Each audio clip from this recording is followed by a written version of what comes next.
শুভেন্দু অধিকারী মুখ্যমন্ত্রী তিনি সেখানে গিয়েছেন মমতা বন্দ্যোপাধ্যায়ের পাড়ায় বিপুল জয়ের জন্য ভবানীপুরবাসীকে ধন্যবাদ জানাচ্ছেন। দেখতে পাচ্ছেন যে একেবারে বিজেপি কর্মী সমর্থক থেকে শুরু করে ভবানীপুরের সাধারণ মানুষ তারা রাস্তায় নেমে এসেছেন, ধন্যবাদ জানাচ্ছেন শুভেন্দু অধিকারীকে, পাল্টা ধন্যবাদও জানাচ্ছেন শুভেন্দু অধিকারী।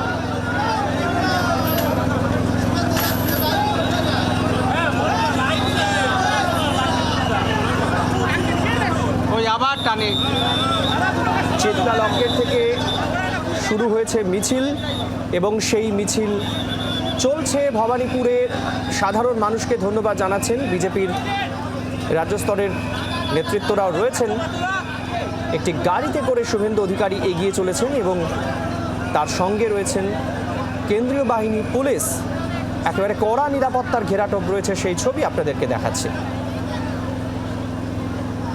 একই সঙ্গে দুটি কেন্দ্রে জয়লাভ করেছেন শুভেন্দু অধিকারী এবং আজই তিনি রাজভবনে গিয়ে ভবানীপুরের বিধায়ক হিসাবে শপথ বাক্য পাঠ করেছেন এবং স্বাভাবিকভাবেই সেক্ষেত্রে নন্দীগ্রামের বিধায়ক পদে তাকে বিধায়ক আর তিনি থাকবেন না, সেক্ষেত্রে সেখানে পুনর্নির্বাচন হবে।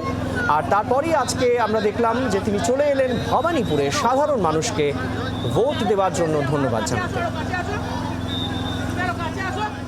ভবানীপুরে মুখ্যমন্ত্রীর মিছিল, একেবারে গেরুয়াময় ভবানীপুর।